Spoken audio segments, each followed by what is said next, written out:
La pression est la force pressante exercée par unité de surface. Elle se note grand P et elle est égale au rapport de la force pressante grand F sur la surface grand L sur laquelle la force s'exerce. Je rappelle qu'une pression s'exprime en pascal, une force en newton et la surface en mètres carrés. Il existe une autre unité que le pascal pour exprimer la pression, celle du bar. Un bar est égal à 10 puissance 5 pascal. Il existe trois types de pression. La première est la pression atmosphérique. Elle représente la pression de l'air qui nous entoure. Elle dépend de l'altitude et de la météo. La deuxième est la pression absolue, que je mets ici. D'accord ?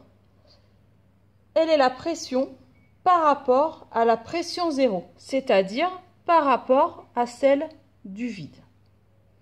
Et la troisième pression est la pression relative. C'est la pression par rapport à la pression atmosphérique existant au moment de la mesure.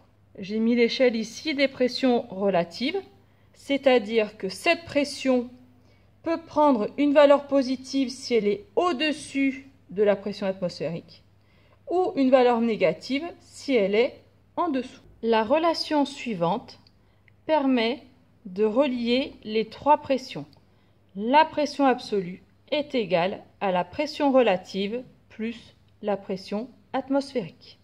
Une relation importante est celle sur le principe fondamental de l'hydrostatique. Dans un liquide de masse volumique que je note ρ, je positionne deux points A et B.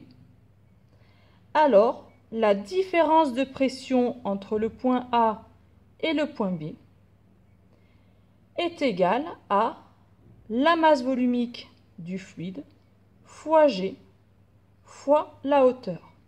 La hauteur, c'est celle entre le point A et le point B. Donc ça, c'est petit h.